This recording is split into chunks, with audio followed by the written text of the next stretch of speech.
Ya diparing kuat sing utamane kiye ora ming tenagane, sone ya aja pada saya. Nek awan pada turu. Iya. Nek wis rampung dipateni men ngaso alate. Iya. Yuk, sing bawa vokal kakung Mas Agus dhisik Sekayu Ja, monggo.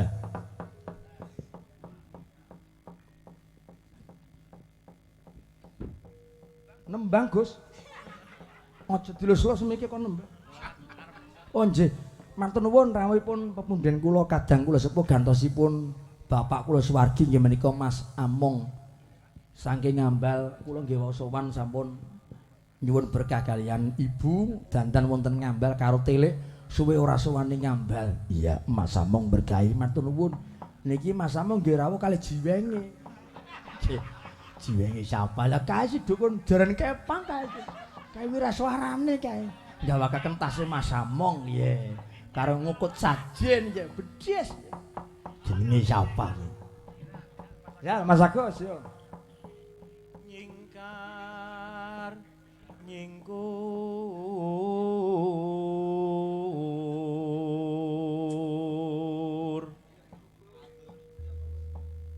wiwitane nyingkar nyingkur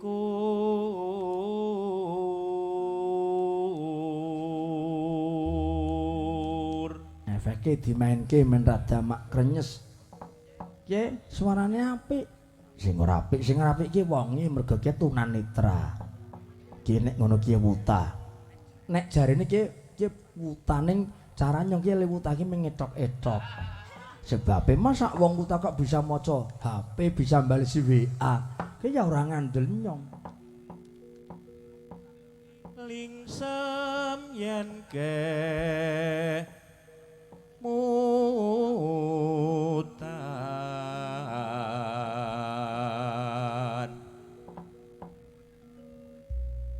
lelampahan kang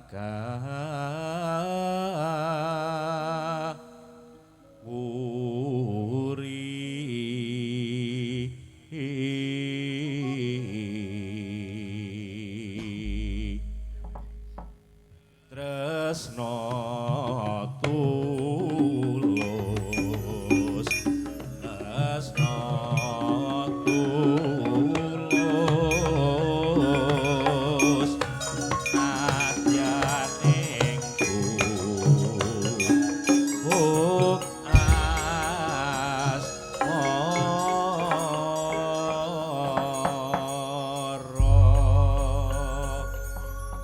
Nggih, mangga. Gubung asmara, mangga co dados.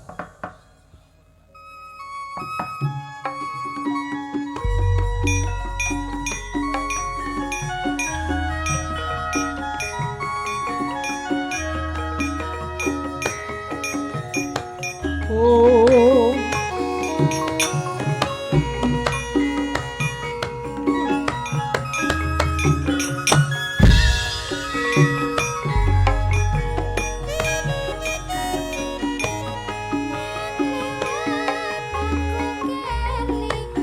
Vokale.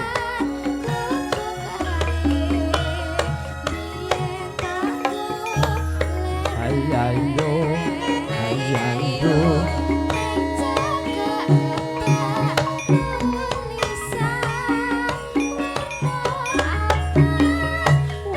Oh.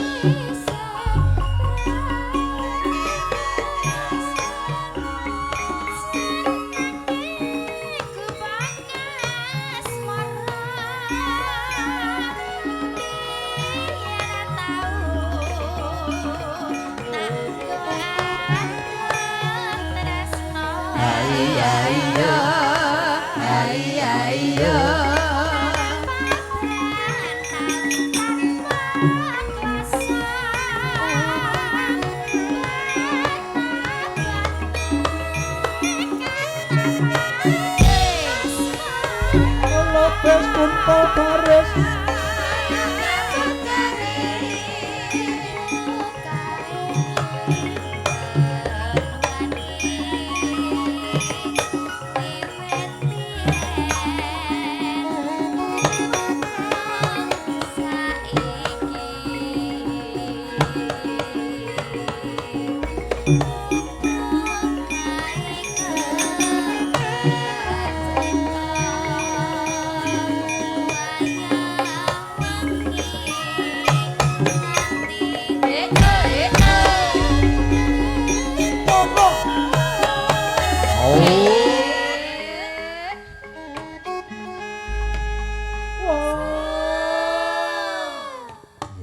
nyambut gangger ki kancane komplit kompak ya mung sone kepenak kaya ki ya ora esek mbok mayang sesasi ya ora esek sing apik dudu sone ning operatore Jumeneng. pokoknya janji rambutnya aja disemir tetep apik tetep rambutnya putih dhuwur sebabnya stres mikirke iku keprimen iki kaya iki ning anggere disemir ya ngono titeni kowe ora apik kowe iya aja disemir tetep putih dhuwur lek dira nyoh takne rokok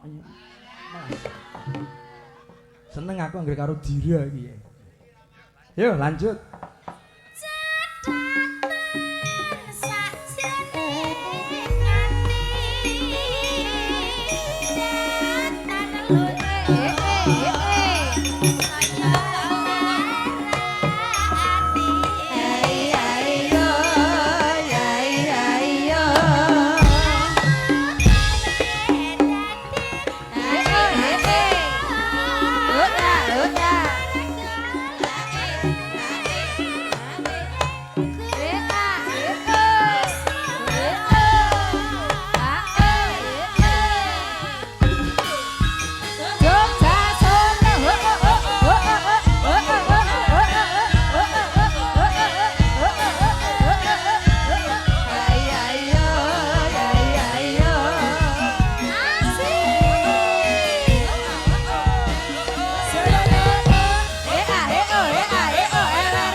Genduk Narindri karo Nduk Gipta tak aturi lenggamani. Iya, nggih. Sadurunge nyong ngaturi bintang tamu sing diantu-antu, nyong tak nyerambai dhisik nggih para penggemar pandemen sing pada rawuh grup KSGP niki wonten Pak Guru Sawolikin saking Prembun, iya Mas Bimasena saking Gombong, Pak Sutresno saking Purworejo, Pak Insinyur Watijo nggih rawuh matur nuwun jayanipun Mbah Ranto saking Tarsidi nggih rawuh wingi sing nanggap awake dhewe ya matur nuwun. Kalian ingkang atensi lumantar streaming inggih menika pepundhen kula saking Manggarai ugi nyawiji matur nuwun Pak Lurah Kalijering nggih nyawiji matur nuwun Mas Pluntang Semarang Pelawak nggih nyawiji Mas Eko Hariwibowo Mas Slamet Sugiono Mas Wijonarko Mas Heri ingkang wonten Tangerang Mbah Pondong Sari Bangka Belitung Mas Paring matur nuwun kalian kadang kula Mas Agus Riyadi. Iya. Mboten katalemen Mas Haryanto wonten Pasar Senin. Salam budaya. Oh nggih, matur nuwun ugi Mas Iman Nur Kayat. Iya. Matur nuwun masuk Moroso niki nggih kondur wah nembah nuwun paring berkah pangestu. Yo sing diantu-antu siapa Mbak Ira.